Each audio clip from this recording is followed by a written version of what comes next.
I'm Deb Green and welcome to my channel. Today we're going to be talking about why it's so very important to be swatching your paint. I know it can feel like busy work. I know it can feel like just an extra step when you really want to get in there and try your paints, but you'll just have to trust me. It's a really important step and honestly the secret to your success in watercolor. So today I'm going to share 6 reasons plus a bonus one on why you should be swatching your paints. I'll show you why these reasons are so important. And next time I'm going to give you several fun and easy ways to actually swatch your paints, to organize them, and to have them on hand so you can always refer back to them. So if all this sounds like something you're interested in, let's get into it. I'm going to start by using my Canson XL Mixed Media Sketchbook here. I don't usually swatch on in my better sketchbooks. I like to swatch on the cellulose paper. It does a decent job. It's 98 pounds, so it's thick enough to handle the water without buckling too badly, and it gives me a nice bright white paper so I can see the color coming up off the paper, and I enjoy using it for practice things like this. Okay, as we get started here, I want to go over 6 reasons why you should be swatching your colors, and I actually have a bonus reason at the end, so be sure you stick around for that one. And the number one reason we should be, and these are in no particular order, so the first reason I should say we want to swatch our colors is because they don't look the same in the pan. It's hard to tell what these colors are, how dark they are, how vibrant they are by just looking at them in the pan. And some companies, like this is Daniel Smith, provides this nice little swatch sheet, but the truth is that it's not very accurate, to be honest. You can see this in the swatch chart that I made for this set.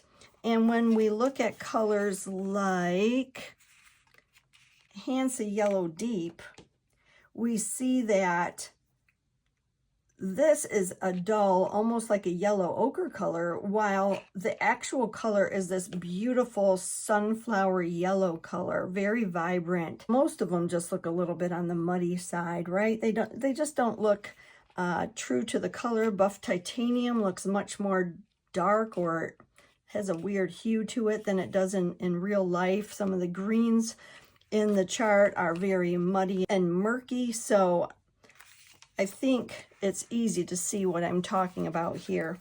Also, the color in the pan can look much darker, just much different. Look at how different this looks. So it's important to swatch your colors out and have an accurate depiction of the color. The second reason why we swatch our colors is so that we can determine if our colors are transparent or opaque. And what do I mean by that? Transparent colors are see-through. You can kind of see the paper underneath. We'll be able to see some marker line underneath. And an opaque color is not see-through. And actual colors are kind of a spectrum. So if we have colors with a circle, the Daniel Smith uses these circles. I've seen other brands use squares like this.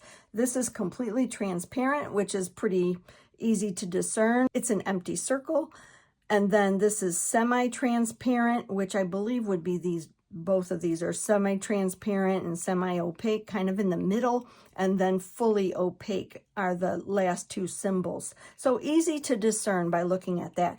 So when we look at the colors here, we see that quinacridone rose is fully transparent, quinacridone gold is fully transparent, along with phthalo blue, phthalo green, yellow ochre on this palette right here. Oh, and quinacridone burnt orange, which I think pretty much all of the quinacridones are transparent. Then as we move into the semi-transparent, we can see Pyrrole Scarlet, Hansa Yellow Deep is semi-transparent, Hansa Yellow Light, and you get the idea. The only one on this palette that is fully opaque is Indian red. So I'm going to go ahead and demonstrate that to you so you get an idea of what I'm talking about. I'm going to go ahead and wake up these paints a little bit. And I'm just going to put like some marks here on the paper so you can get an idea of how transparent the colors are. And if this interests you and you want to swatch and you have no idea where to start, please tune into my next video, because I'm going to be introducing several ways to swatch your paints, so you don't want to miss that one. I'm going to start with quinacridone gold, lay that here, and it's a little bit rich. I gotta get a little bit more water on that. We can see the black line all the way through. It is a fully transparent color. Next, let's go with cerulean blue. And cerulean blue is a semi-transparent, and you can see that we can't quite see the black line as well as we could before. Now we're going to finish with Indian red, which is really an opaque color. I'll lay this on here. Make sure I don't have a whole lot of water. And even with water, you can see it flowing. That black line pretty much disappears. If you put more paint on there, it will completely disappear. Where you really can't put enough gold on here to ever get that line to disappear. You could add layers of cerulean. Let me see if I can add a little bit more on there and get that to disappear a little bit more. Yeah, so just a little bit more. So you've got transparent, semi-transparent, and opaque. Why is this good to know? Because if you were planning on glazing or wanted your painting to look light and flowy, you're going to have a hard time doing that with Indian red. So that'd be a color that you would want to avoid. Okay, so reason number 3 is because we want to make sure that we get a good value range. We want to see the darker value of the color and fade it into a lighter value. So let's practice doing that. All right, so let's go with ultramarine blue, which is a pretty saturated color. I'm going to start up at the top. And then I like to rinse my brush, kind of dry it off just a little bit and come below. Not a lot of water down here, just enough to wet the paper and then let that touch. You can elevate your sketchbook like this and let those colors run into each other a little bit. I'm going to put some water down here first, actually. And I'm going to try sap green. And when it hits that water, it should kind of lighten up a little bit. I like how it just bursts out of there like that. And then if I wanted to add more sap green at the top, I can just paint some more of that in and let that come down, do its thing. I can do the same thing with the ultramarine since this is still wet. As long as my paint has less water than the water on the paper, I'm all right. And put a little bit of water on the paper. And let's try a brighter color like alizarin crimson. It seemed kind of thick. Yep, a little bit rich on that one. Looks like a lipstick color, doesn't it? Let that come down in there. Like I said, we could always put a little bit darker at the top so we get this value scale. Now, the reason I'm not getting this beautiful gradation is because this is cellulose paper. It's not going to behave the same as cotton, but at least it gives us a value scale. I can see how dark this color is going to get. I can see this mid-tone and I can see this lighter tone. Same with the ultramarine. I can see how rich it is out of the pan. I can see a middle here and a lighter value. So I'm fine with that. Some people actually will take some out of the pan like this. And then they'll just do a little bit more water like that. And then do a little bit more water like that. And they just kind of go across the page and do a value scale that way. Whatever works for you. But it's just important to get to know your colors and to understand what they will give you.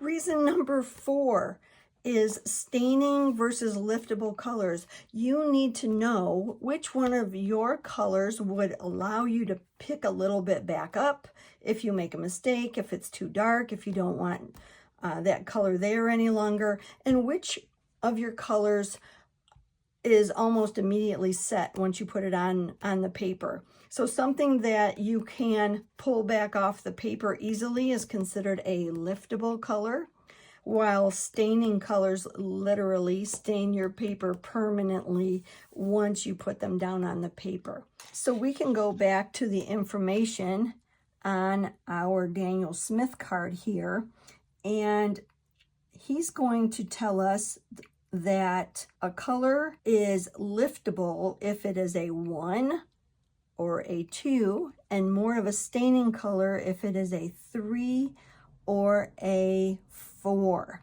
So this is usually in numbers 1 through 4. So I thought it would be helpful to put down a liftable color, kind of a semi-liftable color, and a staining color so that you can see what the difference is on paper. So according to this, burnt sienna is a liftable color. So I'm going to go ahead and lay down some burnt sienna. I'm going to go ahead and just leave it on the paper and move on and put the next color down so it has a few minutes to settle into the paper. And an example of a semi-staining or semi-liftable color, number 2, is cerulean blue.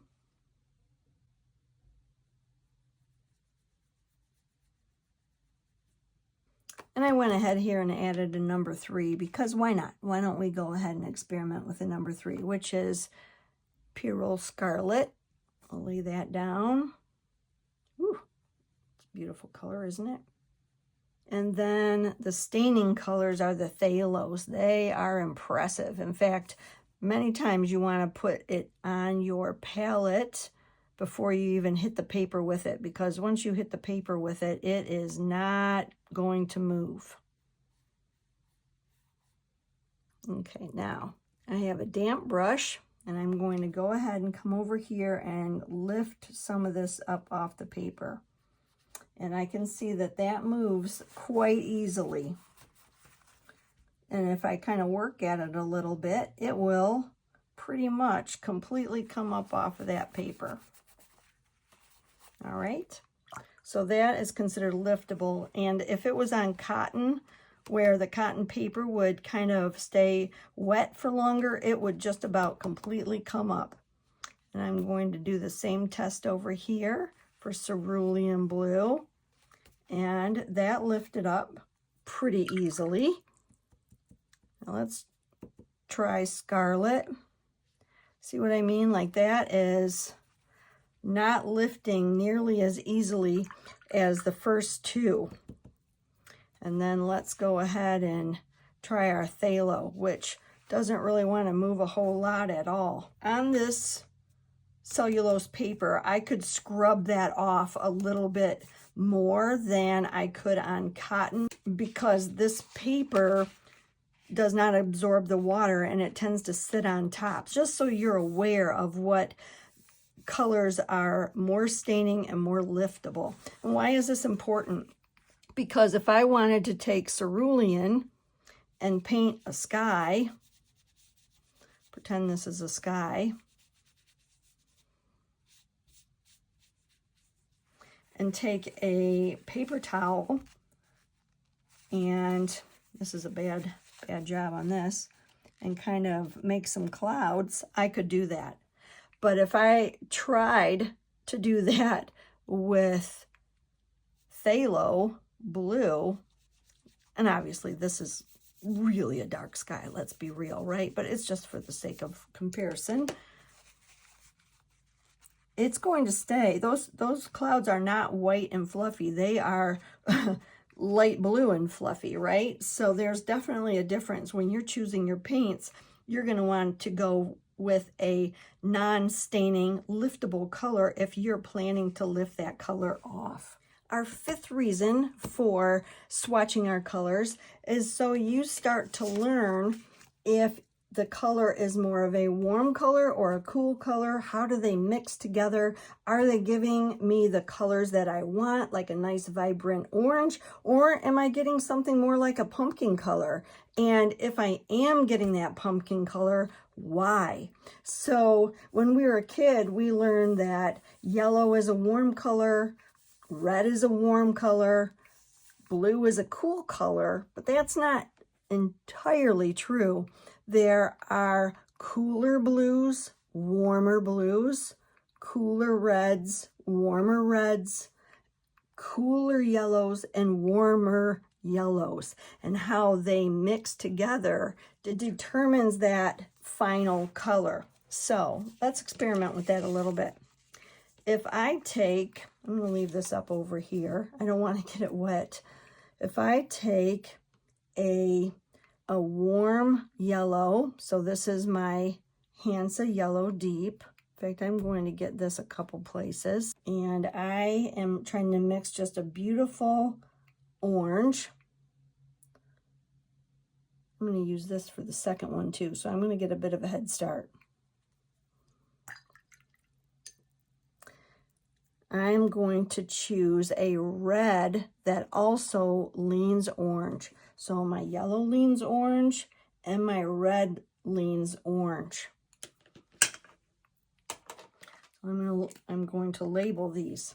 Okay, I'm going to do a little bit of a do-over here, so don't mind these black marks. So when mixing a really pretty orange, we want a warm yellow, a very warm yellow, which is yellow plus some red. And we want a very warm red, which is a red plus a little bit of yellow. And when we take these colors and mix them together, this is pretty saturated, so I'm going to get a little bit more yellow on there. I'm going to get this beautiful orange, just a nice, you know, like what everybody thinks of when you think of the word orange, like a Crayola color, right? I'm going to call this a warm orange. Now, again, I'm going to start with this warm yellow, which is yellow plus a little bit of red. And I'm going to go just a little bit cooler this time. And I'm going to pick up some of this quinacridone rose. It's a pinky color, but can you see how it leans purple? So if this is yellow plus red, we know this is red plus blue. Just a little bit of blue in there, a tiny bit, because it no longer leans orange like this. It leans to the purple side. I'm going to take a little bit of that and mix it over here. I get something closer to a pumpkin color. And the reason for this is because we have a little bit of yellow plus red plus blue. And this blue in the mix creates more of a neutral orange or a more muddy orange. Now, let's do one more, and we're going to pick up some cool yellow. This is Hansa Yellow Light, and it's considered a cool yellow because in the whole scheme of things, it leans green. Now, it doesn't look green to me at all, but it definitely does not look orange. So they're still calling it a cool yellow. And then let's just go all out. This is alizarin crimson. This is a cool red. You see how that's like a lipstick color, like a reddish purple color. I mean, these two are both reddish purple. One's just more saturated, really. And then when I take and mix that alizarin crimson in my Hansa Yellow Light, I get this really neutral, muddy orange. Because we know why, right? This is yellow. And honestly, this is like a true yellow. So we'll just leave it at that. And then this is red plus a little blue. And again, this blue, but the fact that this is cool, not warm like these, is still leaning it cool. So we got a cool color here, and a cool color here is even a more neutral orange. Now, I don't mean to sound like these are bad colors, because when I'm painting a pumpkin, I want to know how to get to that color. We don't always paint with these bright primary colors. So if we're doing any kind of nature, we want to know how to muddy our colors down. So this is something good to know. And the same can be done with green, except for green, we would be using cool yellow plus cool blue to get the most vibrant green. And then as the yellows get warmer or the blues get warmer, our greens get muddier. And then purple's a whole different ball game. It requires one cool color and one warm color. I'm not going to get into that. I'm planning to do a whole video on that at some point. So if that sounds confusing to you, I totally get it. But just so you understand when you're mixing your colors, why they might not be turning out how you want them to turn out. Number 6 is granulation, or knowing which colors granulate. And if you've never heard that term, it's when the pigment starts to separate out as you lay it on the paper, and it looks more rough, maybe more textured. Some people love it, other people hate it. And so it's important to know which colors tend to granulate. Daniel Smith does tell you with a Y for yes or an N for no. And it's all personal preference at that point. So let's just lay down a few colors. First off, colors that do not granulate include phthalo blue, green shade. This tends to be such a saturated color. As we lay it down on the paper, it is always silky smooth. And I did not know that before I started experimenting. Another one that is always silky smooth is our Hansa Yellow Deep. We lay this down on the paper. And then colors that granulate include cobalt turquoise, one of my favorites. You'll see what I'm talking about here pretty quickly. Can you see how the little bits of pigment just settle down into the tooth of the paper, make it look kind of speckly? And we'll do one more. Another one of my favorites is Undersea Green. It's one of the colors Daniel Smith is famous for. A little bit too much water on that one. And it just granulates. I'll try to get a close-up of that so you can see what I'm talking about. But side by side, it's real easy to see that these are speckly and these are just absolutely smooth. And again, that's just a matter of preference. Some people love it, other people hate it, but it's important for you to know the difference. And our last reason that you should be swatching your colors is to build your confidence.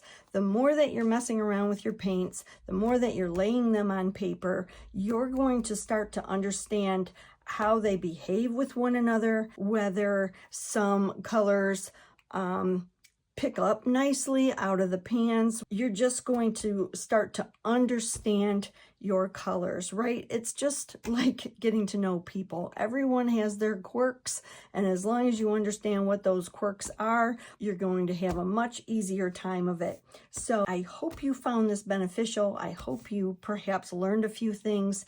And once again, if you find swatching maybe intimidating or would like to know more about it, join me for my next video as I give you several ways to swatch your colors and even how to organize your colors a little bit.